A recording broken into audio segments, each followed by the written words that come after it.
Halo, selamat sore para orang baik. Selamat datang di Festival Kebaikan Kita Bisa 2021 di hari terakhir, di hari ketiga dan juga di sesi terakhir untuk rangkaian Festival Kebaikan Kita Bisa 2021. Kembali lagi dengan saya Dania Najmi di sesi terakhir kita ini dari rangkaian kelas inspiratif Festival Kebaikan Kita Bisa 2021.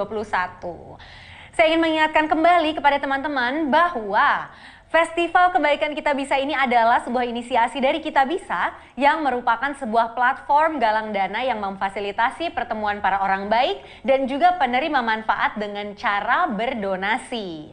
Namun kita bisa percaya bahwa berbuat baik itu bukan hanya tentang berdonasi, tapi juga bisa dalam bentuk apapun tentang langkah baik yang mendatangkan manfaat.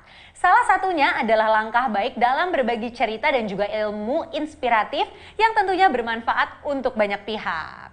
Maka dari itu, Festival Kebaikan Kita Bisa hadir untuk merayakan kebaikan dengan memfasilitasi para brand baik dan juga influencer baik untuk berbagi hal inspiratif dan bermanfaat kepada para penerima manfaat dan juga publik yang sudah kita lakukan selama 3 hari ini.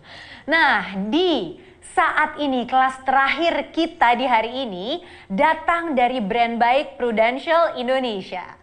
Prudential adalah perusahaan asuransi jiwa yang dalam menjalankan usahanya bertujuan untuk mewujudkan masyarakat Indonesia yang lebih sehat dan juga sejahtera. Prudential sendiri mempunyai misi yang sama dengan Kita Bisa, yaitu to do good, to empower communities, and to help people get the most out of life. Karena kami selalu percaya bahwa kebaikan punya banyak jalan, karena kebaikan patut dirayakan. Di masa sulit seperti ini, orang baik se-Indonesia membuktikan bahwa kebaikan masih ada. Dengan tak henti saling berbagi apapun. Dan tanpa kita sadari, saling berbagi adalah pencapaian terindah yang patut dirayakan. Jadi, kenapa enggak kita rayakan bareng-bareng? Festival Kebaikan.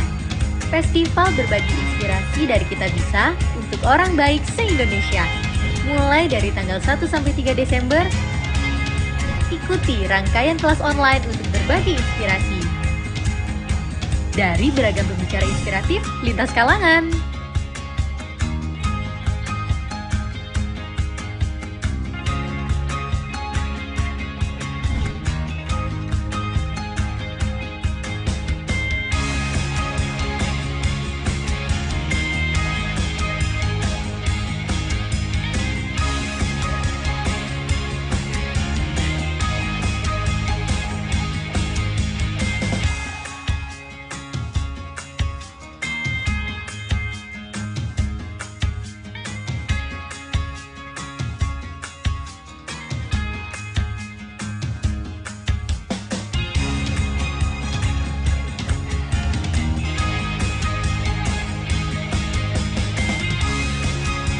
Mulai hari ini, jangan lewatkan perayaan kebaikan dari Kita Bisa. Langsung tonton secara gratis di youtube.com/kitabisa-indonesia. Karena kebaikan, banyak jalan. Karena kebaikan, patut dirayakan.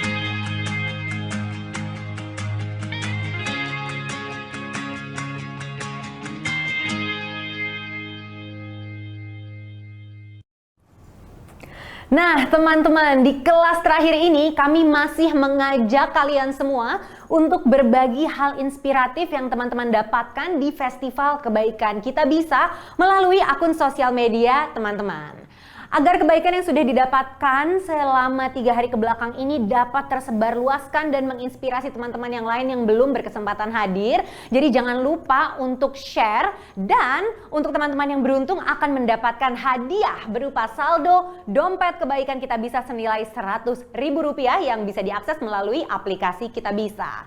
Gimana caranya untuk bisa memenangkan hadiah tersebut? Bagi teman-teman yang hadir, silahkan kutip kalimat inspiratif dari para pembicara di kelas Festival Kebaikan Kita Bisa 2021.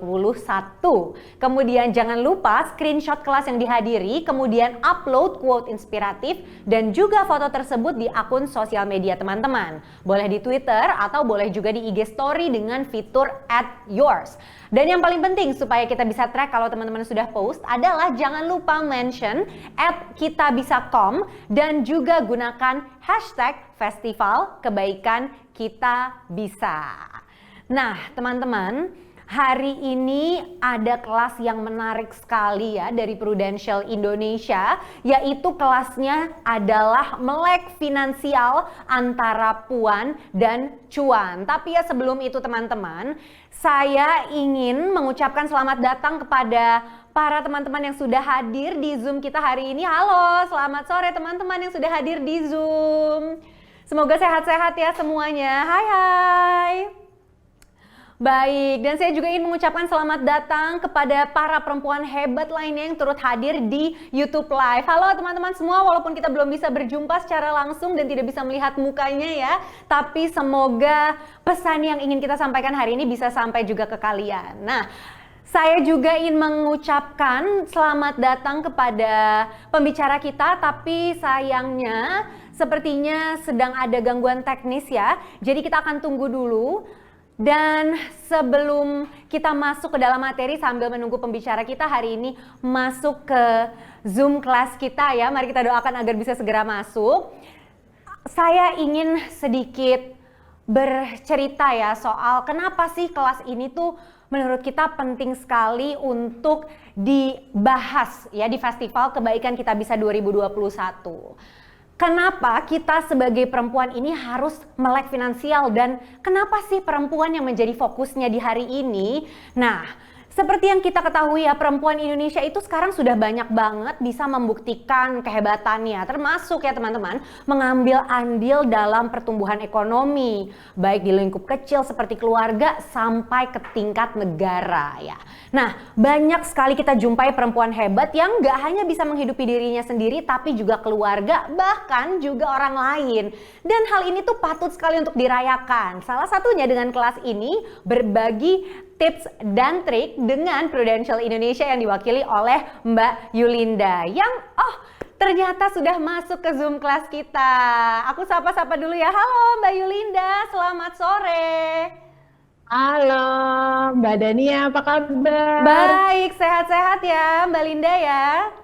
Sehat, semoga Mbak Dania dan teman-teman semua di sini sehat terus dan semangat terus.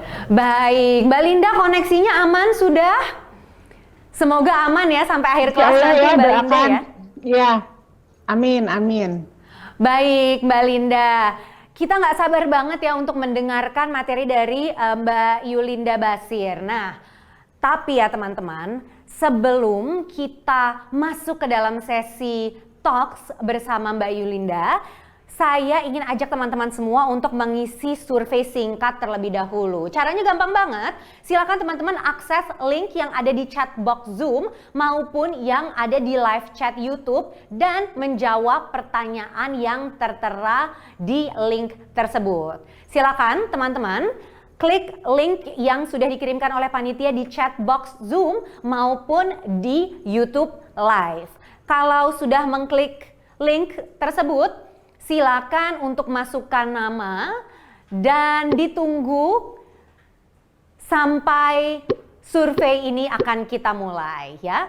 Kalau ada teman-teman yang kesulitan untuk bergabung dari link yang sudah dikirimkan, teman-teman bisa masuk ke dalam surveinya dengan memasukkan alamat website joinmyquiz.com dan masukkan kode 431690. Saya ulang sekali lagi, kode gamenya adalah 431690. Jangan sampai salah karena itu adalah kode untuk bisa masuk ke dalam quick survey di kelas kita pada sore hari ini. Sekali lagi kita akan tunggu ya sampai akan ada 20 orang yang masuk ke dalam quick survey. Langsung saja diklik link yang ada di chat box Zoom maupun di live comment di YouTube. Atau jika teman-teman mengalami kesulitan, silahkan akses melalui alamat website joinmyquiz.com dan masukkan kode game 431690 ya. Nanti akan ada satu pertanyaan yang teman-teman tinggal jawab ya atau tidak. Baik. Karena kita sudah mendapatkan lebih dari 20 partisipan, kita akan langsung saja mulai quick survey kita di sore hari ini sebelum memulai kelas bersama Mbak Yulinda Basir. Let's go! Pertanyaannya teman-teman, silakan dijawab ya atau tidak. Seberapa paham teman-teman tentang literasi keuangan? Apakah sudah paham atau belum? Silakan dipilih. Sudah atau belum? Tidak ada jawaban yang salah atau betul. Silakan dipilih menurut pengalaman masing-masing. Baik. Kita bisa lihat bahwa ada lebih banyak orang yang belum memahami mengenai literasi keuangan. Tapi ya teman-teman jangan sedih karena inilah fungsinya kelas ini hadir di sore hari ini untuk menambah pengetahuan teman-teman tentang literasi keuangan. Tapi sebelum kita mulai nih mohon maaf agak banyak tapinya ya karena aku juga penasaran nih teman-teman. Aku mau tahu dulu nih, memangnya seberapa belum pahamnya sih teman-teman mengenai literasi keuangan ini supaya kita bisa membuat kelas yang lebih cocok dengan kebutuhan teman-teman. Nah, untuk bisa mengetahui seberapa paham sih teman-teman soal literasi keuangan, aku mau membuat sebuah games yang bisa dimainkan oleh peserta yang hadir di Zoom maupun di YouTube Live ya. Dan games ini seru banget karena akan ada hadiah juga dari Kita Bisa untuk 3 pemenang yang hadiahnya adalah saldo dompet kebaikan Kita Bisa senilai Rp100.000 untuk masing-masing 3 pemenang. Gimana caranya untuk bisa mendapatkan saldo dompet kebaikan dengan mengikuti games? Caranya adalah seperti ini. Silakan buka link lagi yang diberikan di chat box baik di Zoom maupun di YouTube Live. Linknya berbeda ya teman-teman dari quick survey yang tadi. Langsung aja diklik linknya. Kemudian kalau sudah berhasil masuk silahkan masukkan nama. Dan masukkan namanya adalah nama asli sesuai KTP supaya kalau nanti teman-teman menang pembuktiannya bisa gampang. Setelah memasukkan nama, silakan jawab pertanyaan sesuai yang akan ditampilkan di layar dengan cepat dan juga tepat. Jadi ini kita main sistem poin ya, seperti pertandingan-pertandingan olahraga lainnya. Baik, kalau teman-teman mengalami kesulitan untuk mengklik link yang ada, teman-teman bisa masuk melalui browser dengan menuju ke alamat website joinmyquiz.com, sama ya dengan website yang tadi untuk quick survey, namun kodenya berubah. Kodenya adalah 778957. Sekali lagi saya ulang, kodenya adalah 778957. Baik, kita akan tunggu hingga ada 20 peserta yang mengikuti games kita di sore hari ini. Sekali lagi, kodenya adalah 778957. Baiklah, kita mendapatkan lebih dari 20 peserta. Langsung saja kita mulai quiz kita pada malam hari ini. Silakan. Langsung dijawab dengan cepat ya teman-teman, sesuai dengan pertanyaan yang tampil di layar. Apakah salah satu manfaat dari belajar literasi keuangan? Silakan dipilih dari 4 pilihan yang ada waktunya 3, 2, 1. Baik, waktu habis, kita akan lanjut ke pertanyaan selanjutnya. Pertanyaan kedua adalah, mana yang bukan menjadi jangka waktu rencana keuangan? Silakan dipilih yang menurut teman-teman paling tepat di antara 4 pilihan yang ada. 3, 2, 1. Dan waktu habis. Berikutnya, pertanyaan ketiga adalah, baik, sepertinya kita mengalami kendala sebentar teman-teman. Masih ada pertanyaan lainnya, jadi tenang saja ya. Masih ada kesempatan bagi teman-teman untuk bisa mendapatkan saldo dompet kebaikan Kita Bisa senilai Rp100.000. Mohon ditunggu teman-teman, ada sedikit kendala teknis yang terjadi. Baik, kita akan lanjutkan ke pertanyaan ketiga. Baik, mana yang bukan bagian dari rencana untuk mempersiapkan masa depan? Silakan langsung dijawab. Ada 4 pilihan, langsung dijawab. Silakan. Baik. Kita lanjut ya ke pertanyaan yang keempat. Betul ya, ke pertanyaan yang keempat. Dan pertanyaannya adalah, siapa yang harus paham tentang literasi keuangan? Siapa yang kira-kira harus paham tentang literasi keuangan? Langsung saja dipilih dari 4 pilihan yang ada.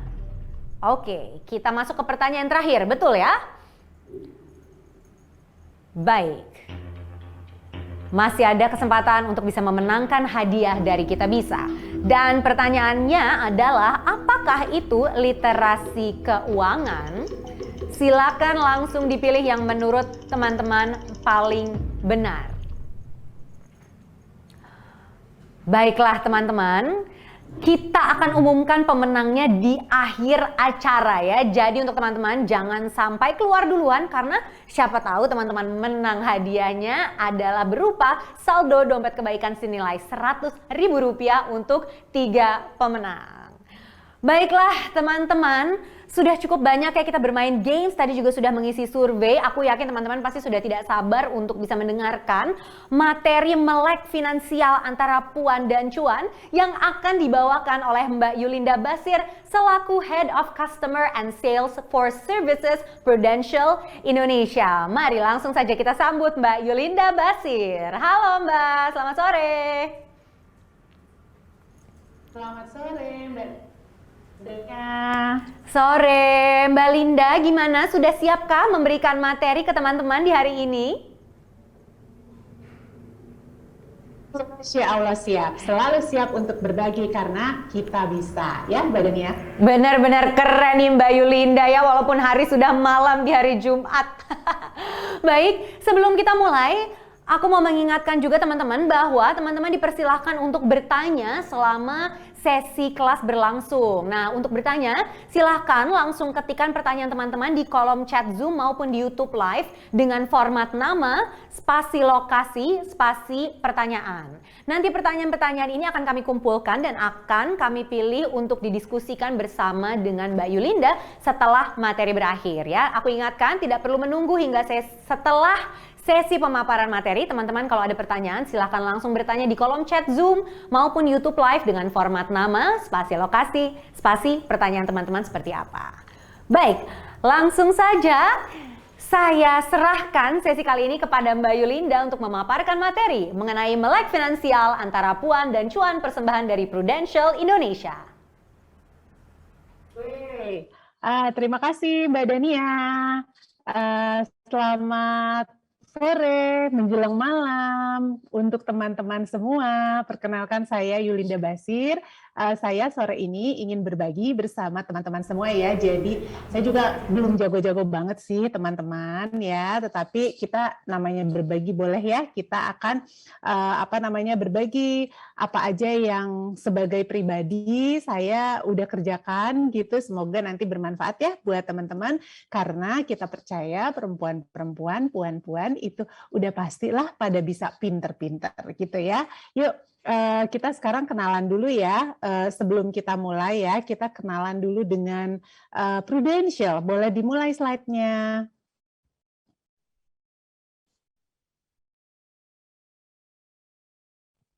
Baik, tadi Mbak Dania sudah menjelaskan sedikit ya mengenai Prudential. Jadi Prudential itu adalah sebuah perusahaan asuransi jiwa. Kalau di Indonesia kita sudah hadir selama alhamdulillah 26 tahun. Kemudian kita tuh tadi juga udah disebutkan Prudential itu ada di Indonesia untuk ngapain sih? Untuk membantu masyarakat Indonesia mendapatkan yang terbaik dalam kehidupan masyarakat Indonesia gitu ya. Ini mengenai Prudential Indonesia supaya teman-teman paham mengenai kami. Selanjutnya yuk kita lihat kenapa sih Prudential itu punya program yang seru-seru, program edukasi literasi keuangan untuk para perempuan. Nah, jadi sejarahnya teman-teman, Prudential itu pertama kali ya tahun 2009 melakukan kegiatan tanggung jawab sosial perusahaan. Nah, khususnya di bidang edukasi literasi keuangan masyarakat. Jadi kami berbagi pengetahuan mengenai perencanaan dasar kepada masyarakat. Nah, di tahun 2009 kegiatan untuk literasi keuangan ini berfokus untuk kepada perempuan gitu ya. Kenapa sih kepada perempuan? Ayo coba boleh loh diketik di chat. Sebenarnya perempuan itu jabatannya di sebuah keluarga apa aja sih teman-teman? Banyak kan jabatannya. Satu, jadi Menteri Keuangan. Betul ya teman-teman? Boleh loh kalau ada yang punya pikiran lain peran-perannya di keluarga itu apa aja? Bendahara, betul sekali. Dari Mbak Yanti, Menteri Keuangan, benar. Selain Menteri Keuangan, kita juga Menteri Kesehatan, betul nggak teman-teman semua? Badan demam, sakit gigi, flu batuk gitu ya. Perempuan biasanya tahu juga gitu ya, mesti diapain, dikompres, beli obat gitu ya. Apalagi nih, ahli gizi. Ahli gizi juga kan ngatur menu masakan sehari-hari di rumah gitu ya. Terus juga kebersihan ya, Menteri lingkungan gitu ya, untuk kebersihan itu juga perempuan gitu ya. Dan perempuan harus pandai melakukan manajemen waktu, terus jadi Menteri Pendidikan juga ya teman-teman, kalau di rumah ngajar juga ya. Semoga kalau di sini teman-teman kalau ngajar anaknya, ngajar adiknya, ngajar saudaranya, semuanya jadi guru yang sabar. Jadi koki katanya, bener. Dan jadi psikolog juga, tempat curhat semua orang ya perempuan. Makanya menyadari arti pentingnya perempuan, Prudential memberikan program edukasi literasi keuangan khusus untuk perempuan-perempuan hebat di seluruh Indonesia gitu ya. Nah, di tahun 2020 ya sampai dengan tahun 2020 Prudential telah berhasil menjangkau lebih dari 38.000 perempuan di Indonesia. Sebelum pandemi itu teman-teman biasanya kami hadir secara langsung gitu ya di depan para perempuan-perempuan seluruh Indonesia. Namun demikian karena pandemi, alhamdulillah kita masih diberi kesempatan juga ya untuk bertemu secara virtual untuk berbagi. Jadi di halaman ini teman-teman udah yakin, semakin percaya diri bahwa perempuan itu hebat ya, karena jabatannya aja banyak banget ya. Multi skill, tadi ada yang bilang nggak cuma multi skill ya, juga multitasking ya, dalam waktu bersamaan bisa ngerjain berbagai hal. Oke, selanjutnya yuk, sekarang kita mau bahas apa sih perencanaan keuangan itu, gitu ya. Sebenarnya dari tadi bilang perencanaan keuangan, apa sih? Kalau pengertian sederhananya ya teman-teman semua, perencanaan keuangan itu pengelolaan keuangan yang terencana. Ya itu kata kuncinya, yang terencana untuk apa sih? Untuk mencapai rencana dan tujuan hidup gitu ya. Nah, ketika kita mau melakukan perencanaan keuangan, itu ada 3 yang harus kita pahami teman-teman. Yang pertama, pengelolaan keuangan dan kebutuhan sehari-hari. Tentunya kan sehari-hari kita ada keuangan yang kita gunakan ya dalam kehidupan kita sehari-hari. Yang kedua, kebutuhan darurat. Teman-teman di sini tahu nggak contohnya kira-kira kebutuhan darurat itu apa aja? Misalnya tiba-tiba rumah kita bocor. Jadi kita mesti manggil tukang ya, betulin, atau bisa betulin sendiri tapi beli bahannya. Terus amit-amit ya, misalnya terjadi PHK, tiba-tiba ada keluarga sakit, kata Mbak Andita, betul sekali. Terus apalagi ya, motor kita mogok yang kita pakai sehari-hari, itu adalah kebutuhan darurat. Jadi tadi ada 3 ya. Kalau kita mau merencanakan keuangan, kita harus memahami apa? 1, pengelolaan keuangan dan kebutuhan sehari-hari. Nomor 2, kebutuhan darurat. Rumah kena banjir, katanya ya, ya betul gitu ya. Terus yang ketiga, kita juga harus memahami simpanan dan tabungan. Jadi kita tuh punya uang yang kita belanjakan untuk kebutuhan sehari-hari, yang kita simpan untuk kebutuhan darurat, dan yang ketiga yang kita jadikan simpanan atau tabungan. Jadi ada 3 ya teman-teman semua yang harus kita pahami dalam perencanaan keuangan. Ya, yuk coba kita kupas lebih mendalam lagi teman-teman. Nah, tadi kan kita bilang yang namanya perencanaan keuangan itu supaya kita memahami rencana dan tujuan supaya kita bisa mengatur keuangan. Nah, kalau secara garis besar rencana kehidupan itu dibagi menjadi 3 lagi. Tadi pahami 3, sekarang rencana kehidupan juga dibagi menjadi 3 berdasarkan jangka waktunya. Coba kita lihat. Yang pertama, yaitu rencana jangka pendek. Sebenarnya rencana jangka pendek itu yang seperti apa sih? Yang 1 sampai 3 tahun ya teman-teman semua, yaitu pengeluaran wajib yang kita udah tahu angkanya gitu kira-kiranya. Misalnya, oh alhamdulillah nih pandemi sudah menyurut, nanti kalau membaik terus tahun depan saya mau mudik mau pulang kampung ya, karena itu rencananya berarti misalnya tahun depan berarti setahun yang akan datang.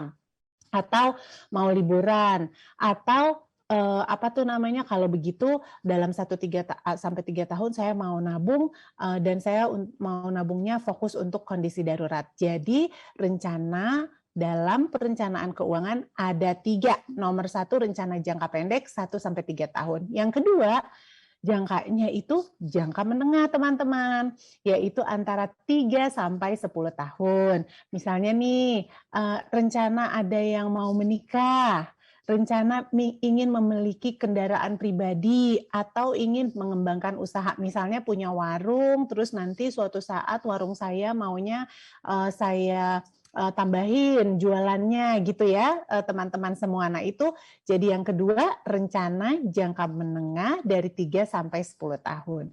Yang ketiga kita lihat yuk, yaitu jangka panjang. Jangka panjang di atas 10 tahun ya, misalnya suatu hari kita ingin membeli rumah atau merenovasi rumah, atau rencana anak kita, misalnya dalam 10 tahun yang akan datang, anak kita yang sekarang misalnya umurnya 5 tahun, kira-kira udah masuk SMP ya, mau masuk SMA gitu. Jadi itulah yang harus kita punya bayangan gitulah teman-teman. Ada jangka pendek, ada jangka menengah, dan ada jangka panjang. Nanti setelah kita tahu apa sih yang harus kita lakukan, selanjutnya yuk kita lihat. Nah, perencanaan dan kondisi keuangan itu kita lihat lagi ya. Setelah kita tahu jangkanya, jangka pendek, menengah atau panjang, kita sekarang mesti menganalisa, memahami kondisi keuangan kita. Gimana sih cara ngeceknya ya, teman-teman? Cara memeriksa rencana keuangan kita adalah 1, kita berarti harus memahami jumlah penghasilan per bulan dan per tahun. Ya, terus juga kita harus mengetahui jumlah pengeluaran per bulan dan per tahun. Serta kira-kira ada berapa yang kita tabung selama ini dan ada berapa persen yang untuk nyicil hutang. Jadi ada 3 hal yang harus kita ketahui ketika kita mau memulai perencanaan dan kondisi keuangan. Nah, teman-teman di sini, teman-teman kira-kira udah punya kebiasaan untuk mencatat ketiga hal ini belum? Penghasilan, pengeluaran, terus berapa pos-pos yang kita taruh untuk nabung atau untuk cicilan. Boleh loh dijawab di chat, kira-kira teman-teman di sini udah rajin pada nyatet belum? Pengeluaran, pemasukan yang terjadi di setiap bulannya. Ayo. Ingatnya penghasilan aja, saya juga sih sama ya, ingatnya penghasilan aja. Nah, kata Mbak Andita belum, katanya gitu. Teman-teman, sebenarnya mencatat ini yang ketiga hal ini, nyatetnya tuh juga nggak usah yang ribet-ribet, bisa kok nyatet pakai buku gitu ya. Kenapa sih kita mesti nyatet? Karena gini, kalau kita nyatet, kita jadi tahu kalau ada kebocoran keuangan gitu ya. Waduh, terlalu banyak jajan mie ayam nih kayaknya gitu ya. Nanti kita bisa tahu, oh terlalu banyak jajan. Terus kalau udah tahu terlalu bocor gitu ya, kita bisa rem. Kalau gitu mulai besok saya mau ngerem-ngerem deh jajannya gitu ya. Dan juga yang ketiga, setelah kita catat, kita tahu kebocoran, kita bisa rem, kita juga bisa mulai menyisihkan uang untuk nabung dan investasi. Jadi teman-teman mudah-mudahan nyatet ya, kata Mbak Yanti awal bulan aja katanya biasanya rajin, kalau tengah bulan udah pusing ya Mbak Yanti ya, tapi nggak apa-apa, nanti abis kita sama-sama belajar di sini semoga jadi lebih disiplin. Kalau saya biasanya seminggu sekali sih teman-teman ya nyatet ya pengeluaran dan pemasukan kan cuma sekali ya sebulan, saya karyawan soalnya, terus pengeluarannya nanti ditulis setiap minggu biasanya saya. Yuk di sini teman-teman biasakan ya untuk mencatat.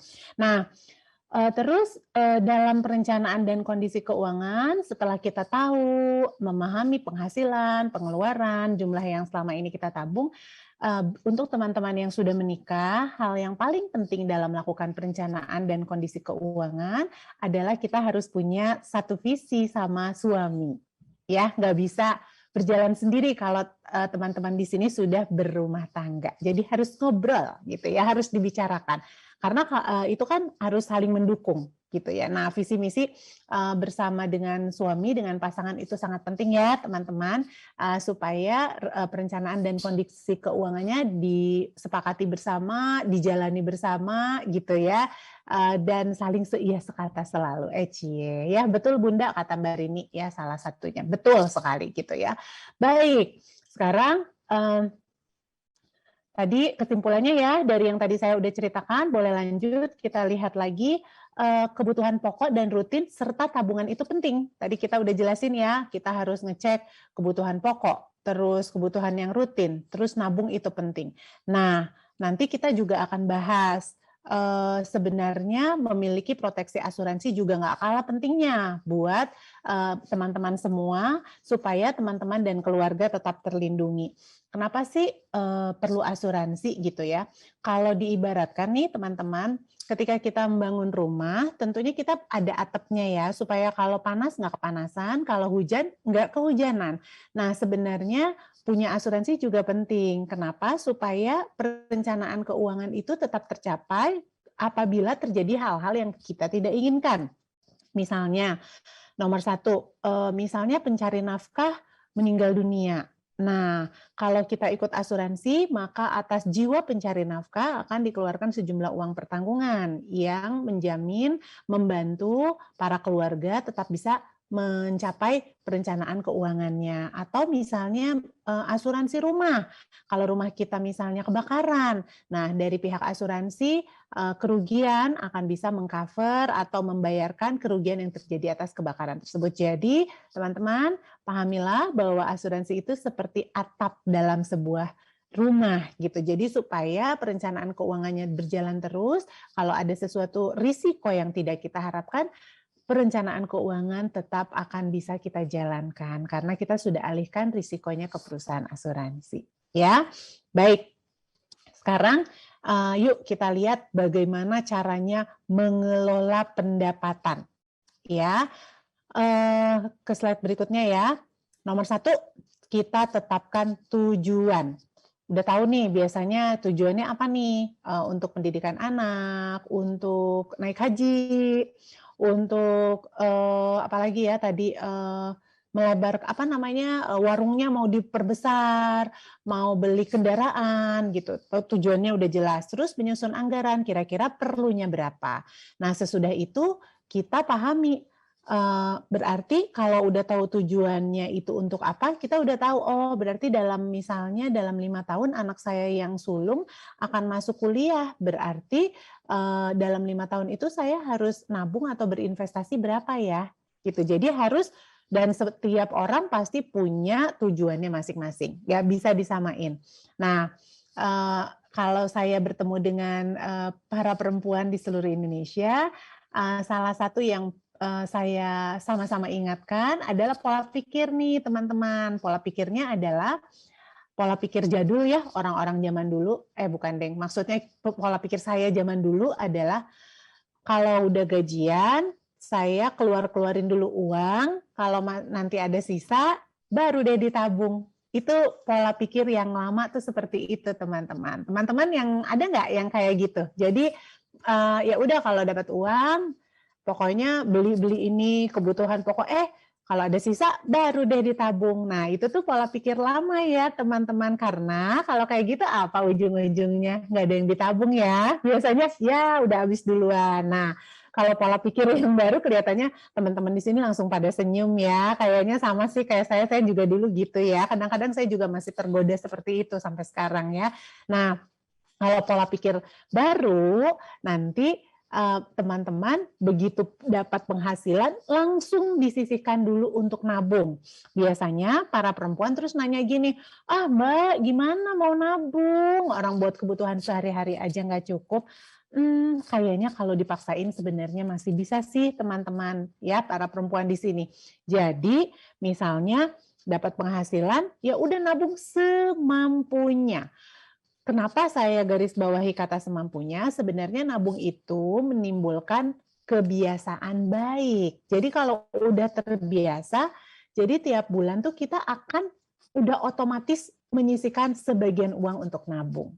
Nah, jadi kalau pola pikir yang lama, habis-habisin dulu, sisanya buat nabung. Pola pikir yang baru setelah teman-teman ikutan kelas ini nanti insya Allah ya, sesudah kalau dapat penghasilan ditabung dulu deh. Pokoknya yang penting kebiasaan menabung itu penting banget. Nanti misalnya sebulan nabung 50.000, setahun kan 600.000 ya. Nanti seneng deh pas lihat celengannya. Ternyata dengan saya disiplin saya udah punya tabungan. Nanti mudah-mudahan tahun depan jadi lebih banyak lagi yang ditabung ya. Jadi pola pikir yang baru ya teman-teman semua ya, orang-orang baik ya yang ada di sini ya, semoga kita bisa melakukan kebiasaan-kebiasaan yang baik untuk perencanaan keuangan kita. Nah, yuk coba kita lihat lagi setelah ada 3 hal ini, kita mau lihat nih menyusun anggaran. Nah, tadi sudah kita sampaikan bagaimana kenapa penting banget untuk kita nyatet. Nah, sekarang gimana ya caranya ya untuk menyusun anggaran gitu ya. Nomor 1, teman-teman pisahkan penghasilan teman-teman ke rekening aktif dan rekening pasif. Rekening aktif adalah rekening yang akan kita gunakan sehari-hari untuk kebutuhan sehari-hari. Sementara rekening pasif itu akan digunakan untuk tabungan dan keadaan darurat. Kalau bisa mungkin tabungan yang rekening pasifnya jangan tabungan yang ada kartu ATM-nya. Karena dengan ada kartu ATM akan tergoda diambil. Mungkin teman-teman di sini ingat zaman dulu orang tua kita pakai amplop ya, amplop PLN listrik, amplop untuk bayar air, amplop untuk anak sekolah, untuk belanja ke pasar. Nah, sebenarnya itu sudah benar. Ya, kita mesti melanjutkan tuh ya, orang-orang tua kita zaman dulu gitu, udah dipisah-pisahin sehingga nggak kecampur. Nah, kalau sekarang karena teman-teman kita semua sekarang di sini udah ada perbankan gitu ya, yang mudah diakses untuk kita semua, sebaiknya kita punya tabungannya 2, tabungan yang rekening aktif dan yang pasif. Terus bisa cari yang tabunganku yang bebas biaya administrasi gitu ya, yang untuk dana darurat. Yang nomor 2, tadi kita udah bahas, mencatat ya setiap pengeluaran. Nggak usah yang canggih-canggih ya, nggak usah yang canggih-canggih. Yang penting dicatat. Nah, nanti setiap bulan kita rangkum.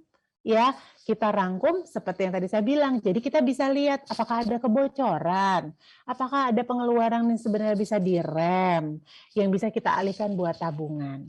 Gitu ya, teman-teman semua. Jadi, yuk semoga kebiasaan baik untuk mencatat bisa kita lakukan setelah dengar kelas ini bareng-bareng. Ya, baik. Kita lihat teman-teman di sini. Untuk menyusun anggaran, pertanyaannya coba boleh dijawab. Kira-kira kita boleh berhutang atau tidak sih? Boleh nggak kita punya hutang? Di chat boleh dijawab. Boleh nggak sih kita punya utang? Jeng-jeng, boleh lah katanya gitu ya. Ya boleh ya, punya utang boleh loh. Tapi jangan lupa 1, boleh dong katanya. Boleh, betul punya utang boleh kok. Tapi jangan lupa ya, nomor 1, kalau berhutang, berhutanglah di lembaga resmi seperti bank pembiayaan atau pegadaian, ya, yang telah diawasi oleh otoritas jasa keuangan. Terus kalau hutang sebaiknya yang konsumtif atau yang produktif? Sebaiknya yang produktif. Apa sih bedanya? Kalau hutang konsumtif mah teman-teman yang penting sebenarnya nggak perlu-perlu banget. Kadang-kadang suka kayak cuman pengen gaya doang. Teman-teman di sini mungkin ada nggak yang pernah hutang panci pintar gitu? Ya kan suka, ayo mari kredit panci pintar. Ternyata panci pintar itu tetap ya kitanya capek juga ya, motong-motong gitu ya, cemplung-cemplung, dan belum tentu menjadi enak juga masakannya. Saya mau tuh beli kalau tiba-tiba masakannya jadi enak gitu ya. Nah, kalau emang ternyata panci pintar yang nggak akan dipakai, ya sebenarnya kita nggak usah hutang untuk beli panci pintar. Tapi hutang produktif boleh, misalnya, ya saya mau menambah tadinya di warung saya itu tidak jualan beras, sekarang saya mau jualan beras tapi saya perlu modal, boleh pinjam ke koperasi. Gitu ya. Jadi hutang yang kita gunakan secara untuk usaha sehingga hutang itu produktif. Nanti bayarnya kan menggunakan keuntungan dari si usaha kita. Tapi kalau cuman, aduh kayaknya sekarang lagi tren nih beli handphone baru gitu ya, kayaknya itu nggak perlu teman-teman. Sayang, ngapain? Kan nggak usah gaya-gayaan ya, yang penting mah tabungannya banyak gitu teman-teman. Ya, jadi berhutang boleh ya, tapi ke lembaga yang resmi dan hutang kalau bisa hutang produktif ya. Oke, selanjutnya nih ada tips memiliki keuangan yang sukses. Tapi teman-teman semua yang ada di sini, ini tips enggak mutlak harus kayak gini gitu. Karena kita semua kondisinya beda-beda ya teman-teman semua ya. Jadi misalnya ada yang single belum menikah, ada yang sudah menikah dengan 2 anak, ada yang belum menikah tapi membiayai adik-adiknya sekolah. Setiap kita ini berbeda. Ini hanya sekedar pos-pos yang sebenarnya teman-teman harus pikirkan porsi-porsinya dan ini tidak mutlak. Yang pertama biaya sosial. Apa sih biaya sosial? Biaya sosial itu ya kalau ada undangan pernikahan, kalau ada yang kelahiran, sunatan gitu ya, itu kan biaya sosial ya yang memang dalam kehidupan kita bermasyarakat itu memang diperlukan. Sebaiknya itu nggak lebih dari 10%. Terus iuran uang keamanan itu juga biaya sosial, iuran kebersihan itu juga biaya sosial. Terus tabungan dan asuransi idealnya sebaiknya 20%. Tapi kembali lagi tadi ya, kalau belum sanggup nggak apa-apa, tapi harus dibiasakan setiap bulan. Terus yang tadi hutang ya ke lembaga yang resmi dan hutangnya produktif itu maksimal 30%, dan kebutuhan sehari-hari ternyata memang paling besar ya, kebutuhan sehari-hari itu 40%. Nih ya, udah cukup, semoga ini cukup mudah, tapi lagi-lagi saya ingatkan ini nggak mutlak untuk semua orang ya, karena semua orang pasti beda-beda. Ada yang misalnya, Mbak, saya tuh nggak perlu yang 30%-nya karena saya nggak punya hutang. Alhamdulillah, sebaiknya dimasukin untuk tabungan dan asuransi, gitu ya. Oke, di halaman selanjutnya nih ada ini ya, ada cara contoh-contoh nih cara untuk menyusun anggaran ya. Jadi penghasilan kita tulis aja penghasilan suami berapa, penghasilan istri berapa, penghasilan tambahan kalau ada, terus jumlah penghasilan berapa, terus pengeluarannya dirinci. Nanti kita bisa lihat di mana ya pos-pos mana yang kira-kira terlalu boros sehingga kita bisa sesuaikan gitu ya dengan tips yang tadi. Oke, selanjutnya tadi kita udah bahas mengenai sesudah tahu prioritas kita, tujuan kita, maka kita tahu kerangka waktu simpanan. Kerangka waktu simpanan tuh maksudnya setelah kita tahu di dalam 5 tahun kita perlu dana pendidikan, maka kita udah mikir selama 5 tahun itu berarti kita harus nabung setiap bulan berapa dan kira-kira kita bisa nabungnya di mana ya supaya nanti tercapai cita-cita kita di 5 tahun yang mendatang. Ya, mari coba kita lihat ya. Kalau jangka pendek tadi gimana teman-teman? 1-3 tahun ya. Kalau yang namanya jangka pendek, sebaiknya dananya disimpan di yang tempat yang mudah dicairkan, ya. Simpanan yang dipilih untuk kebutuhan ini bisa tuh berupa tabungan atau deposito, gitu ya. Bisa beli emas, bisa beli simpanan, bisa nyimpan di koperasi. Kemudian untuk pemenuhan rencana jangka menengah nih, contohnya bisa bentuk tabungan berjangka waktu tertentu, bisa punya asuransi, bisa emas juga ya, terus reksadana pasar uang atau pendapatan tetap atau ORI atau obligasi retail Indonesia atau sukuk. Ya, nah untuk jangka waktu panjang yang lebih dari 10 tahun bisa dalam bentuk properti, bisa dalam bentuk asuransi, emas, saham, reksadana dan lain sebagainya. Jadi setelah kita tahu jangkanya pendek, menengah dan panjang, baru kita kemudian sesuaikan rencana itu dengan ditaruhnya di mana supaya sesuai dengan rencana yang sudah kita canangkan. Gitu ya, teman-teman. Yuk, selanjutnya kita mau lihat Tadi di awal saya udah bilang bahwa kondisi keuangan kita itu beda-beda ya teman-teman semua. Contohnya nih Yuli umurnya 22 tahun, pekerjaannya petugas kebersihan. Terus dia rencananya 2 tahun lagi akan menikah ya. Berarti rencana jangka pendek ya dalam 2 tahun mau menikah. Baik, coba diklik lagi nih. Pendapatannya dia kalau nggak salah tuh 3 juta per bulan, terus tujuannya dia sehari-hari apa aja nih tujuan keuangannya, membiayai kebutuhan pribadi, membiayai pernikahan, dan membantu orang tua.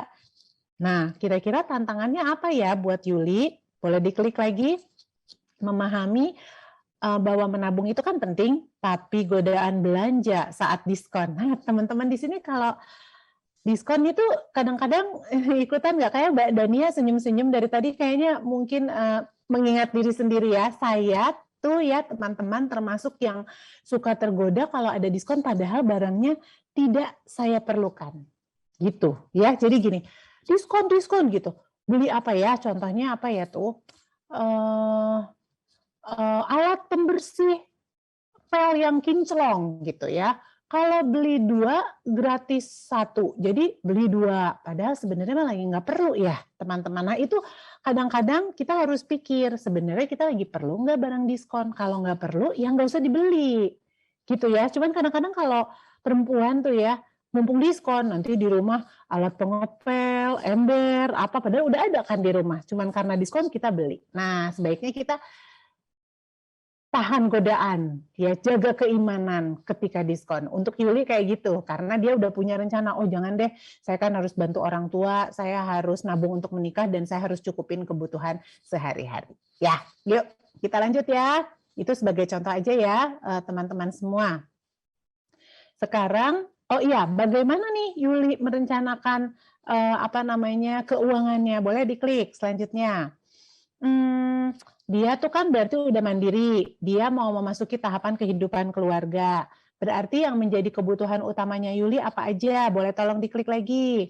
Ada biaya hidup, biaya pernikahan, dan membantu orang tua. Nah, apa sih yang harus dia siapkan? Boleh diklik lagi. Biaya hidup semakin lama semakin tinggi, dan kebutuhan keuangan di masa depan, terutama setelah menikah akan meningkat. Jadi dia harus sudah sadar diri tujuannya mau menikah, tetap membantu orang tua, berarti harus nabung, hindarilah godaan-godaan diskon. Seperti nanti teman-teman semoga habis kelas ini juga terhindar dari godaan-godaan diskon ya. Kalau barangnya nggak perlu, tapi kalau barangnya lagi diperlukan, boleh loh teman-teman. Justru harus cari diskon. Kayaknya kita kalau beli nggak diskon kan perempuan tuh kurang seru ya gitu ya. Saya kadang-kadang suka nanya tuh ke tukang jualan, ada diskon nggak Mbak? Nggak ada. Duh Mbak, kalau nggak ada diskon tuh kayaknya nggak seru deh belanja gitu ya. Karena kudu aja ada diskon. Ada kepuasan batin kalau ada diskon ya. Nah, kata Mbak Yuliana, susah sih kalau ada diskon. Iya sih ya. Kadang-kadang lipstik gitu, bedak. Kan perlunya padahal bedak itu 1 aja untuk berapa bulan ya. Tapi kalau ada diskon padahal masih ada di rumah, kita beli juga. Nah, sebenarnya itu memang godaan. Godaan yang harus kita hempaskan ya teman-teman ya. Diskon-diskon untuk barang yang nggak perlu. Yuk.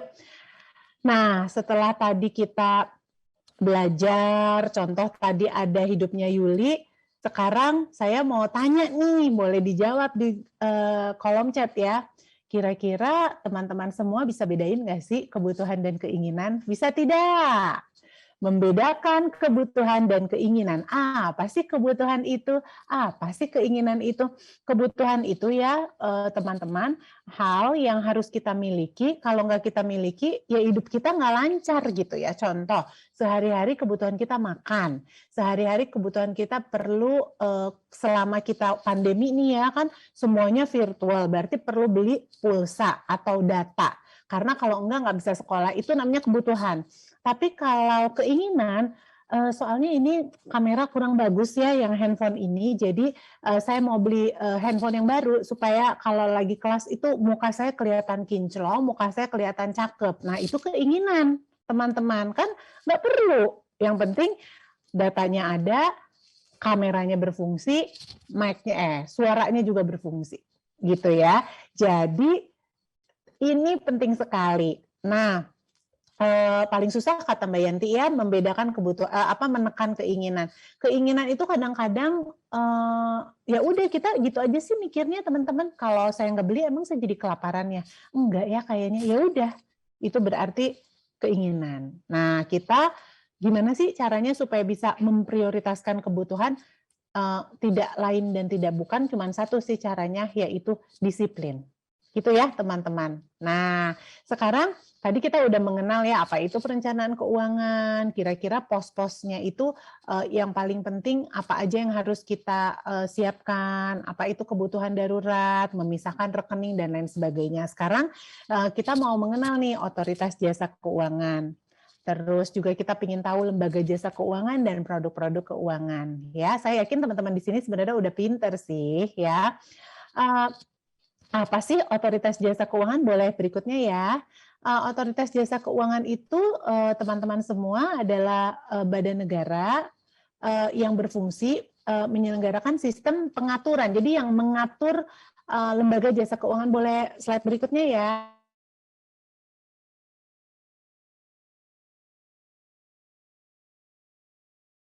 Itu ya, gangguan ya.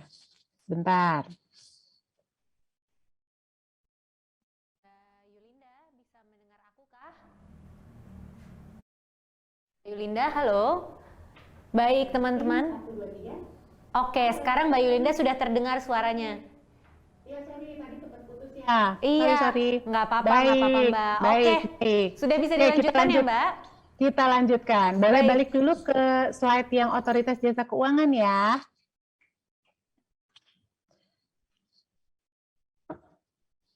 Semoga teman-teman tetap semangat ya. Ini penting. Kita sebagai konsumen harus tahu apa sih otoritas jasa keuangan. Otoritas jasa keuangan atau biasa disingkat OJK itu badan yang berfungsi menyelenggarakan pengaturan dan pengawasan yang terintegrasi terhadap keseluruhan kegiatan di sektor keuangan. Jadi ini ya teman-teman mengatur, mengawasi dan melindungi kegiatan jasa keuangan di sektor perbankan, pasar modal, dan sektor industri keuangan non-bank termasuk asuransi. Nah, sementara kalau lembaga jasa keuangan itu adalah badan usaha yang bergerak di bidang keuangan seperti bank, asuransi. Jadi lembaga jasa keuangan ini ada yang mengatur dan ada yang mengawasi. Gitu ya teman-teman. Baik Mbak Yulinda. Yuk coba produk simpanan dan produk pinjaman dibagi menjadi dua. Dan selanjutnya slide-nya maaf.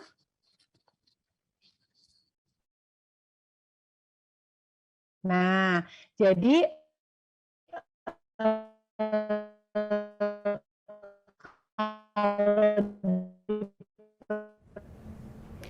baik Mbak Yulinda.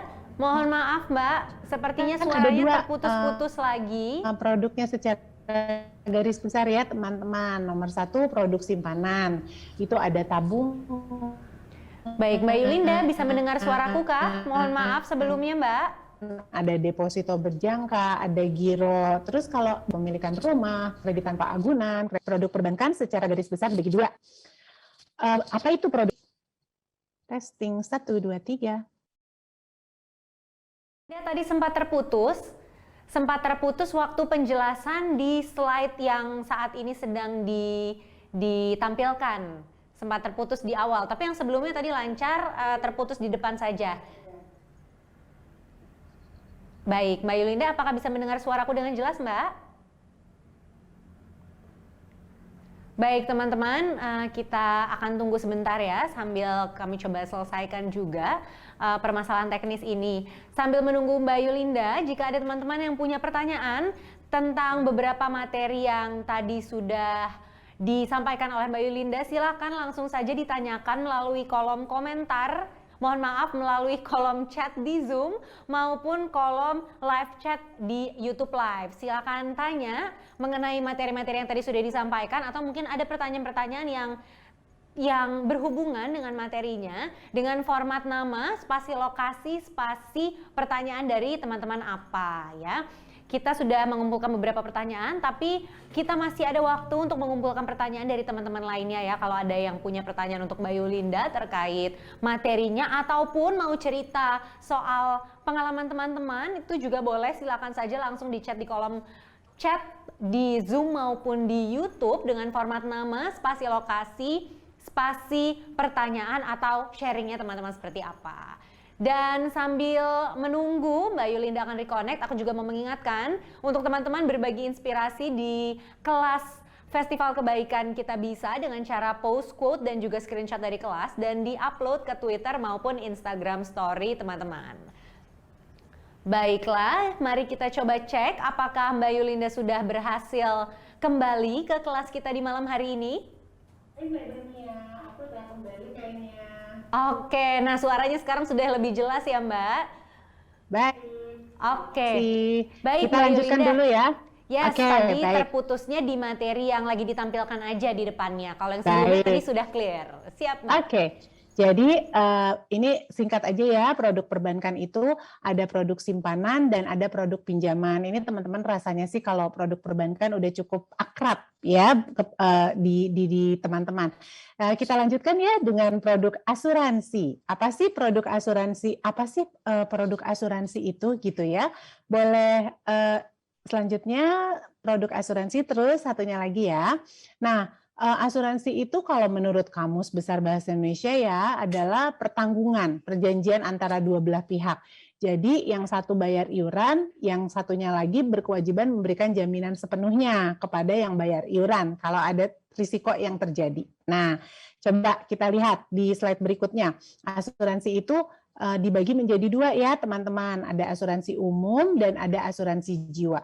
Tadi saya udah bahas sekilas ya, yang namanya asuransi umum itu adalah asuransi yang seperti mengasuransikan rumah, toko, asuransi kendaraan. Jadi kalau terjadi tabrakan, kalau untuk kendaraan, maka asuransi itu akan memberikan pertanggungan, perlindungan untuk memperbaiki mobil atau mobil tersebut gitu ya. Nah, untuk asuransi jiwa ini yang tadi kita ceritakan sebenarnya asuransi jiwa itu buat siapa sih? Asuransi jiwa itu mutlak sebenarnya dimiliki oleh pencari nafkah supaya kalau pencari nafkahnya sakit, kalau pencari nafkahnya meninggal dunia, maka risiko kehilangan nafkah untuk keluarga itu dapat dihindari. Kenapa? Karena perusahaan asuransi akan membayarkan sejumlah uang pertanggungan. Nah, asuransi jiwa itu dibagi dua secara garis besar. Ada yang tradisional dan ada yang unit link. Kalau yang tradisional murni benar-benar untuk proteksi. Tapi kalau yang unit link adalah asuransi jiwa yang digabungkan dengan investasi. Ya, yuk kita lihat kenapa sih asuransi jiwa itu penting. Nah, asuransi jiwa itu akan memberikan manfaat kepada santunan ya kepada ahli waris kalau misalnya peserta asuransinya meninggal dunia atau menderita cacat tetap. Nah, tadi saya udah jelaskan ada yang cuman untuk asuransi aja atau ada yang digabung juga dengan unit link. Nah, kita lanjut ya. Manfaat asuransi itu satu. Kenapa sih perlu manfaat asuransi? Kenapa perlu dialihkan risikonya ke perusahaan asuransi? Karena nomor satu, perlindungan atau proteksi, ya, memberikan rasa aman dan ketenangan. Terus mengalihkan risiko. Jadi kebutuhan ekonomi tidak terganggu bila terjadi sesuatu risiko terhadap pencari nafkah. Terus juga meminimalisir kerugian saat terjadi hal yang tidak terduga dan membantu pencapaian tujuan keuangan kita, gitu ya. Ini adalah manfaat asuransi. Nah, kalau misalnya teman-teman sudah punya asuransi, teman-teman juga harus paham apa sih hak dan kewajiban dari kita sebagai nasabah asuransi. Boleh di slide berikutnya. Nah, hak kita sebagai nasabah yang punya asuransi itu ada hak pengajuan klaim, ada hak untuk mendapatkan informasi, hak untuk mendapatkan penanganan klaim yang transparan dan tepat waktu, juga hak untuk mendapatkan pelayanan dan penanganan keluhan, serta hak untuk dilindungi kerahasiaan data.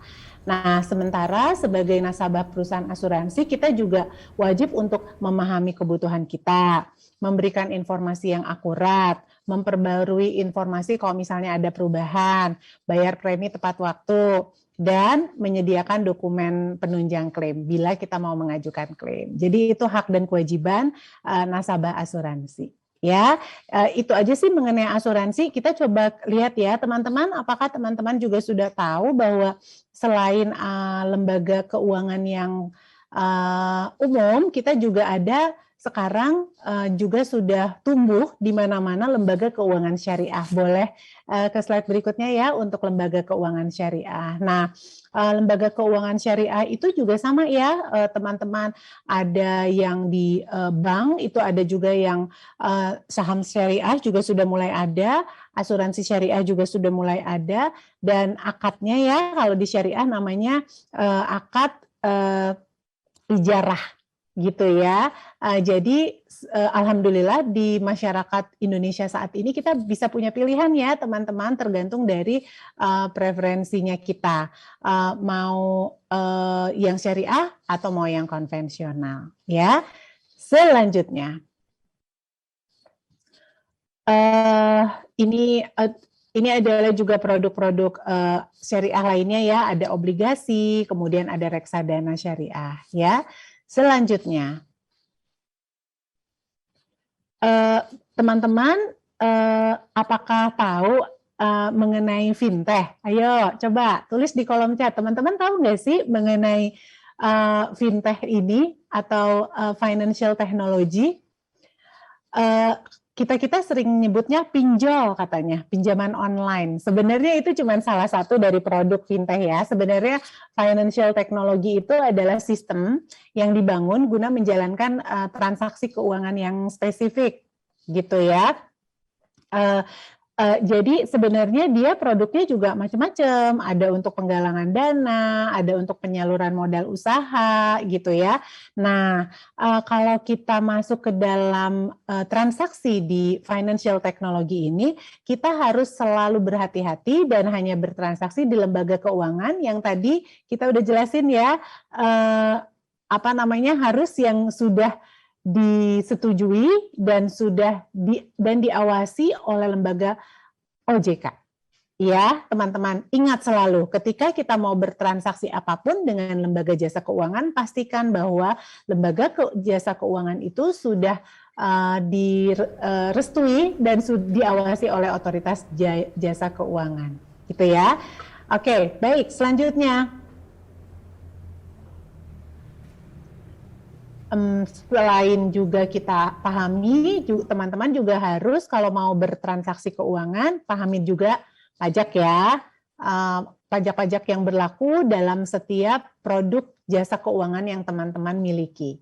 Harus dipelajari, gitu ya. Selanjutnya.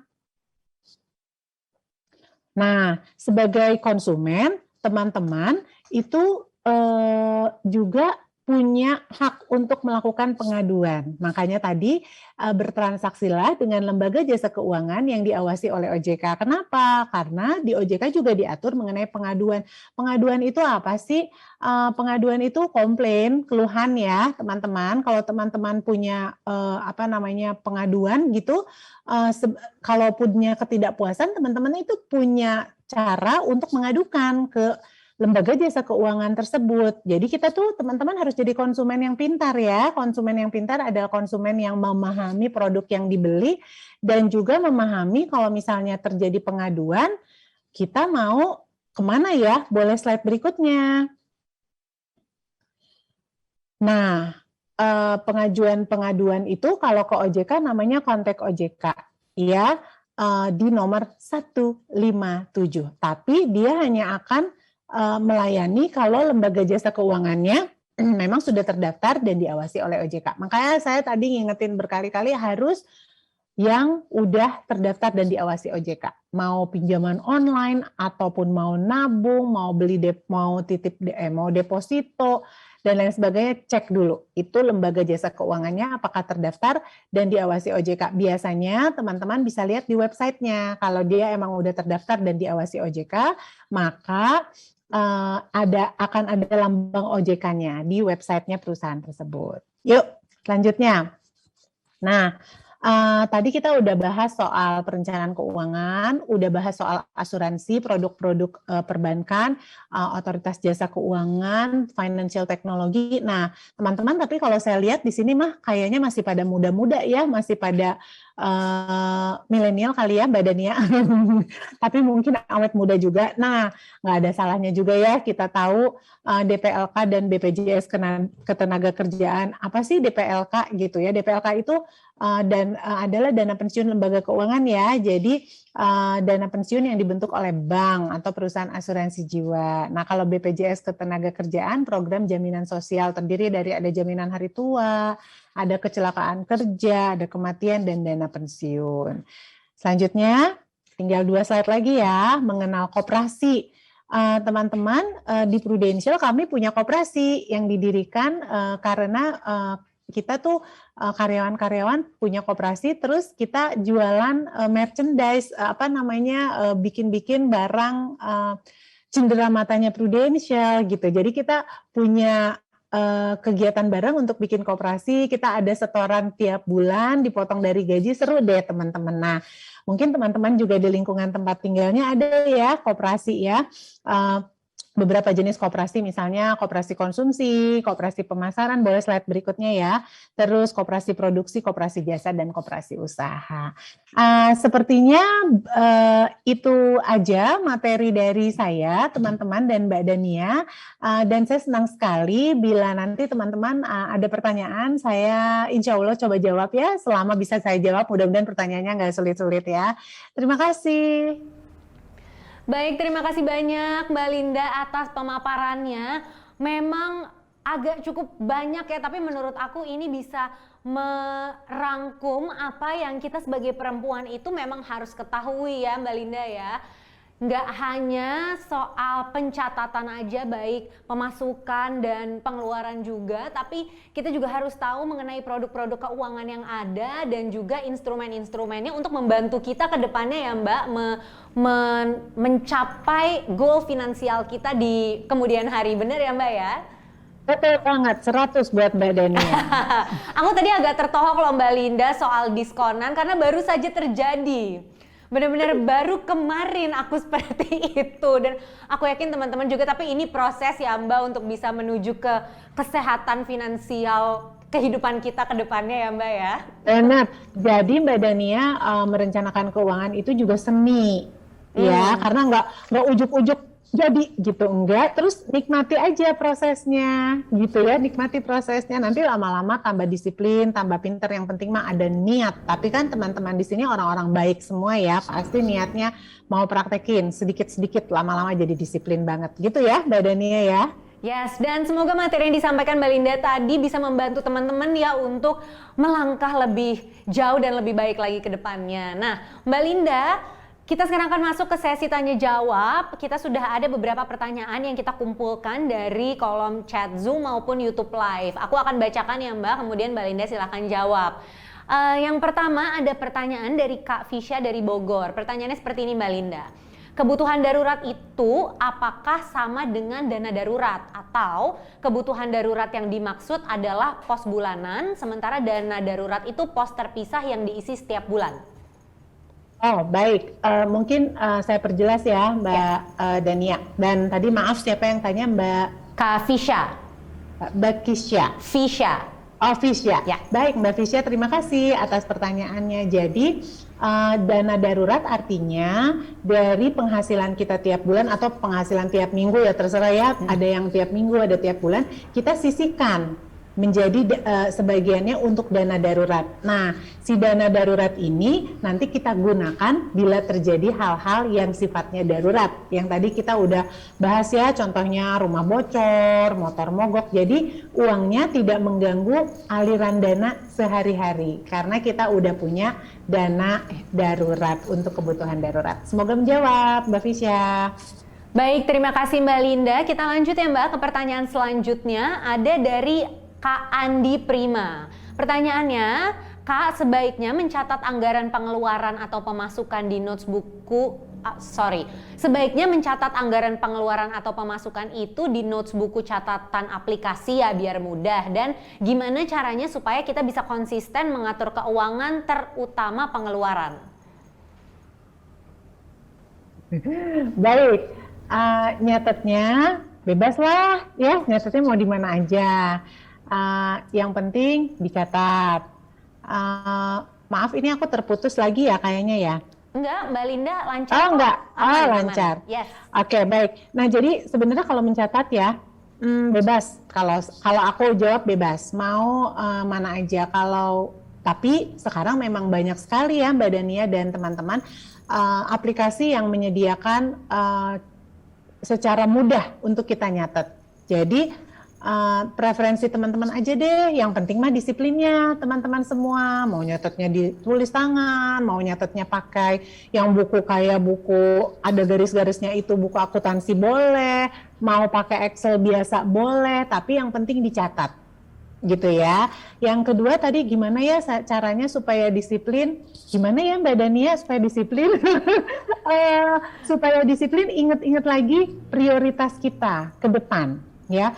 Misalnya ada diskonan nih, tapi kan mau nabung ya soalnya nanti tahun depan pingin banget pulang kampung. Setelah 2 tahun kita pandemi nggak pulang kampung, misalnya gitu ya.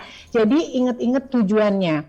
Terus kalau saya kadang-kadang supaya untuk disiplin itu gini, misalnya tergoda untuk beli sesuatu. Nah langsung pikir ini kebutuhan atau keinginan. Nah kalau keinginan ya udahlah, nggak usah lah gitu lah. Tapi kalau kebutuhan ya memang harus kan ya gitu. Tapi jangan jadi semua ini mah butuh, jangan ya teman-teman semua. Jadi memang dikembalikan ke diri kita sendiri sih, disiplin sih kuncinya. Dan ingat tujuannya apa. Terus pilih ini sebenarnya kebutuhan atau ini sebenarnya keinginan.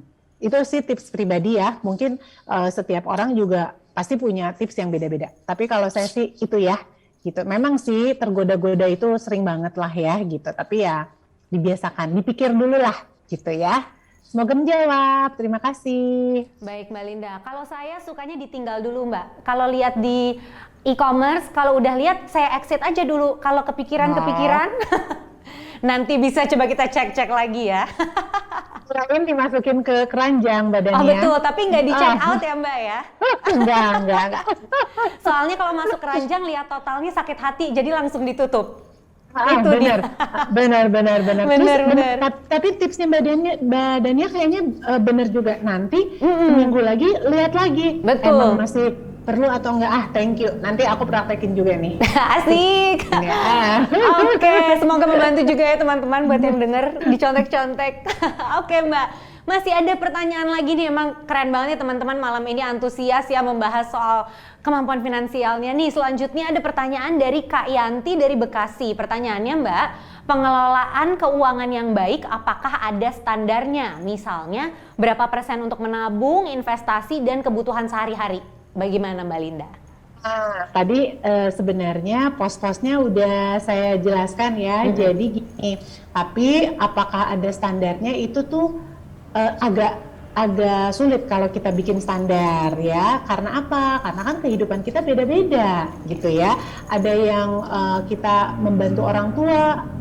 Mungkin teman-teman dengar ada sekarang istilahnya generasi sandwich ya, dia sudah berkeluarga, dia harus menghidupi keluarganya, tapi dia juga masih membantu orang tua dan itu menurut saya pekerjaan yang sangat mulia ya gitu ya. Nah bagaimana caranya untuk ngatur pos-pos itu? Nah tidak bisa ada persentase yang pasti untuk semua orang, tetapi pos-posnya harap diperhatikan. Tadi ya, ada untuk biaya sosial, ada untuk tabungan termasuk yang dana darurat, terus ada yang buat asuransi, terus hutang tadi yang produktif dan harus di yang lembaga terdaftar di Otoritas Jasa Keuangan serta untuk kebutuhan sehari-hari. Jadi tidak ada pakemnya sih Mbak Dania untuk berapa persen, tergantung dari keadaan kita semua gitu ya. Tapi pos-posnya dan mungkin yang paling minimal adalah dipisahin antara rekening yang aktif dan rekening yang pasif gitu ya. Jadi kalau mau pos-posnya yang tadi saya sebutkan ya, ada biaya sosial, ada kebutuhan, ada tabungan untuk darurat dan tabungan yang bukan untuk darurat. Terus ada yang untuk hutang sama yang ada untuk kebutuhan sehari-hari. Itu, Mbak Dania. Baik, Mbak Linda, terima kasih banyak. Selanjutnya, ada pertanyaan dari Kak Indri Fairi dari Jakarta. Pertanyaannya adalah, Mbak Linda mohon pencerahan jika baru ingin memulai beli produk asuransi. Kira-kira mana yang paling dulu harus dibeli dan yang paling penting apakah, mohon maaf saya ulang, jika baru ingin memulai membeli produk asuransi yang mana dulu dan yang paling penting asuransi jiwa atau kesehatan? Terima kasih. Nah, ketika kita gini, saya sebelum menjawab ini jelaskan piramida dulu ya, Mbak Dania ya, biar jelas buat kita semua. Jadi teman-teman semua dalam mengatur rencana keuangan ada yang namanya piramida. Piramida itu kan bentuknya segitiga kayak gini ya. Nah, dasarnya harus udah kuat dulu supaya dia kokoh. Nah, nomor satu, sebelum tadi mikirin asuransi, nomor satu itu kita harus sudah punya manajemen pencatatan cash flow yang baik. Jadi kita udah bisa ngatur cash flow, keluar masuknya uang, ya gitu ya, cash flow. Terus kita udah bisa mengatur hutang dan pembayarannya, itu nomor satu. Dan kita harus sudah punya dana darurat, itu dasarnya. Itu diberesin dulu ya teman-teman semua, itu harus sudah rapi. Baru kemudian kita naik ke piramida level 2, tingkat 2 ini manajemen risiko, yaitu asuransi. Ya, terus yang ketiga baru mikirin investasi, ya, dan tujuan keuangan kita. Yang keempat, mikirin dana tua, karena kita insya Allah pasti tua, gitu ya. Dana hari tua bagaimana? Pas nanti udah pensiun kan, uangnya udah pasif. Kita udah nggak menghasilkan kan kalau udah pensiun. Terus baru akhirnya berikutnya di puncaknya adalah distribusi kekayaan, udah mikirin waris, aset, gitu ya. Nah, kembali ya ke pertanyaan mengenai asuransi. Nah, mana duluan yang lebih penting? Tadi saya udah bilang kalau untuk pencari nafkah, kalau asuransi kesehatan penting untuk semua orang karena mau anak, mau kakak, mau adik, mau orang tua semuanya pasti ada risiko sakit. Nah, tapi kita beruntung di negara kita udah ada BPJS ya, teman-teman. Jadi BPJS itu sangat berguna untuk asuransi kesehatan. Jadi asuransi kesehatan dibutuhkan untuk semua orang. Nah, tapi kalau asuransi jiwa dibutuhkan untuk siapa sih? Sebetulnya asuransi jiwa yang paling butuh adalah pencari nafkah. Kenapa? Karena apabila pencari nafkahnya mengalami risiko cacat total tetap misalnya atau meninggal dunia, maka si pihak asuransi akan mengeluarkan sejumlah uang pertanggungan sehingga anak-anak dan keluarganya yang menjadi tanggungan dari si pencari nafkah tetap memiliki uang untuk melanjutkan kehidupan dan rencana keuangannya. Gitu ya. Jadi kalau asuransi kesehatan rasanya penting untuk semua orang karena risiko sakit memang ada di semua orang ya, tidak ada kan di dunia ini yang diciptakan udah pasti nggak sakit gitu ya. Nah, jadi asuransi kesehatan sangat perlu untuk semua orang. Kalau jiwa sangat perlu untuk pencari nafkah, gitu. Baik, terima kasih banyak Mbak Linda atas jawabannya. Semoga menjawab ya untuk Mbak Indri Fairi tadi pertanyaannya. Nah, karena waktunya sudah mendekati akhir acara kita ya Mbak Linda ya dan teman-teman, izinkan saya bertanya pertanyaan terakhir untuk menutup sesi kita di malam hari ini. Mungkin ini berguna juga ya untuk teman-teman yang lain Mbak, karena ini pun juga aku masih bingung sebenarnya ya. Sebenarnya tuh Mbak, sejak kapan sih kita itu harus mulai menerapkan pengelolaan keuangan ini gitu? Karena misalnya ada kayak saya sekarang umurnya 26 baru ikut kelas ini gitu. Mungkin ada beberapa yang saya belum bisa, tapi nanti ada yang lebih muda, ada yang lebih tua gitu. Sebenarnya tuh harusnya sejak kapan sih kita menerapkan pengelolaan keuangan ini dan juga kira-kira kebiasaan apa Mbak Linda yang harus kita mulai untuk bisa mandiri secara finansial? Baik. Sejak sekarang ya Mbak, kan yang dengerin sekarang ya teman-teman. Nah sebenarnya sih untuk memahami keuangan itu prudensial itu mulai dari anak-anak sebetulnya. Kenapa sih harus udah paham? Iya supaya ada kebiasaan untuk yang pertama. Jadi gini ya, kalau ke anak-anak itu namanya program cecing dari prudensial. Jadi yang pertama anak-anak itu diajarin untuk kalau cari uang tuh gimana sih caranya? gitu ya. Yang kedua, setelah punya uang, bagaimana mengeluarkan uang itu secara produktif, ya maksudnya secara benar gitu ya. Habis mengeluarkan uang, terus juga diajari nabung dari sedari kecil dan diajarkan untuk berdonasi. Jadi jawabannya adalah kalau bisa dini mungkin. Nah, khusus untuk teman-teman yang ada di sini, ya udah keuangan gitu ya, karena para perempuan itu pasti bisa gitu ya. Terus pertanyaannya yang kedua ya, Mbak Dania, gimana sih kebiasaan baik yang bisa kita mulai untuk kita bisa melakukan nomor satu tadi harus ada niat, harus ada tekad, dan harus ada kedisiplinan. Yang nomor dua adalah mindset, ubah mindset kita. Kita harus sudah mulai melek perencanaan keuangan dengan ikut kelas kayak gini, dan juga baca-bacalah buku keuangan. Buku keuangan tuh banyak ya teman-teman semuanya. Terus setelah baca realisasiin ya, jangan cuma dibaca gitu. Terus sesudah itu catat. Kalau saya tadi tuh kebalik lagi ke catat ya. Terus yang paling penting adalah nabung. Ya, mulai apa tuh namanya kebiasaan menabung, dan sesudah itu tadi kuncinya memisahkan mana kebutuhan dan mana keinginan. Gitu sih Mbak Dania. Pokoknya yang simpel-simpel aja. Jangan yang terlalu mengada-ngada gitu. Dan saya percaya teman-teman di sini pasti bisa, karena kita bisa ya, kita bisa karena kita orang-orang baik gitu ya, bisa deh ya. Begitu Mbak Dania. Baik, terima kasih ya Mbak Linda. Jadi intinya pokoknya kita yang pertama harus disiplin dulu ya Mbak dalam mencatat dan juga dalam menabung, kemudian yang lainnya nanti mengikuti setelah foundationnya atau dasarnya ini sudah kuat, betul ya Mbak ya? Betul banget Mbak Dania, keren. Baiklah, terima kasih banyak Mbak Yulinda atas pemaparannya, dan terima kasih sudah menjawab berbagai pertanyaan dari teman-teman yang hadir di Zoom maupun di YouTube di malam hari ini.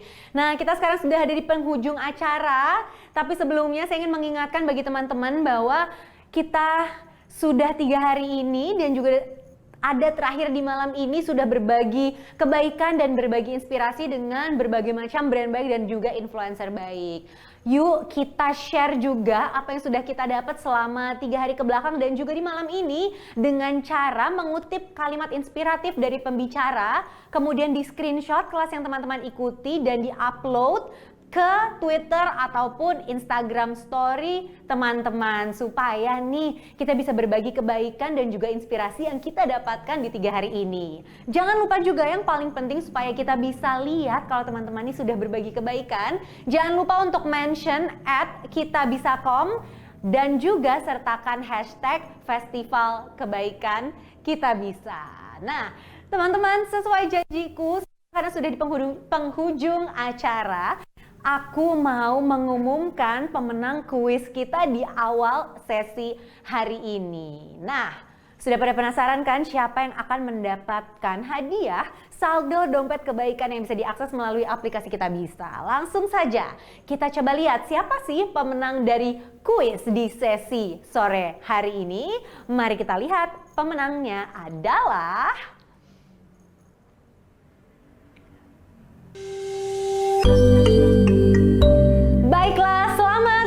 kepada ketiga pemenang yang sudah ada di layar. Ada, waduh namanya sudah hilang, tenang, oke kita bisa lihat. Ada Kak Indri, ada Kak Aslinda, dan juga mohon maaf aku agak kurang bisa melihat ini dari sini, tapi teman-teman bisa baca dengan lebih jelas daripada aku ya di rumah masing-masing ya. Selamat kepada 3 pemenang teratas yang ada. Aku mau minta teman-teman yang menang untuk menghubungi WhatsApp Festival Kebaikan di nomor, mohon dicatat, 0813 9881 2271. Sekali lagi, untuk ketiga pemenang mohon untuk me-WhatsApp ke nomor 0813-9881-2271 untuk konfirmasi data pemenang. Jika tidak ada WhatsApp, mohon maaf kita tidak bisa konfirmasi dan nanti hadiahnya tidak bisa dikirimkan ya. Jadi jangan lupa untuk di WhatsApp ke WhatsApp Festival Kebaikan. Sekali lagi saya ulang, nomornya adalah 0813-9881-2271. Baiklah teman-teman, kita sudah mencapai akhir acara kita pada sore hari ini yang sekaligus menutup rangkaian Festival Kebaikan Kita Bisa 2021. Lagi-lagi aku ingin mengingatkan dan mengajak teman-teman untuk berbagi inspirasi yang didapat hari ini dan juga di kelas-kelas lain selama 3 hari ke belakang melalui akun sosial media teman-teman. Karena berbagi inspirasi itu juga bagian dari kebaikan.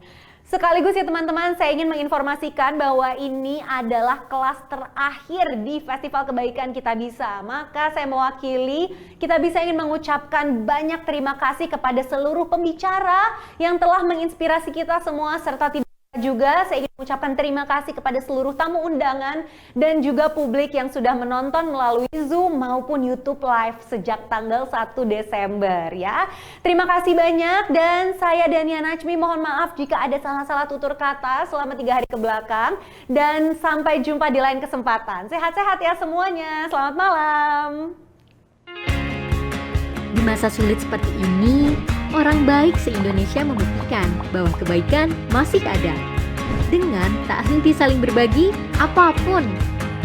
Dan tanpa kita sadari, saling berbagi adalah pencapaian terindah yang patut dirayakan. Jadi, kenapa enggak kita rayakan bareng-bareng? Festival Kebaikan. Festival berbagi inspirasi dari Kita Bisa untuk orang baik se-Indonesia. Mulai dari tanggal 1 sampai 3 Desember, ikuti rangkaian kelas online untuk berbagi inspirasi. Dari beragam pembicara inspiratif lintas kalangan.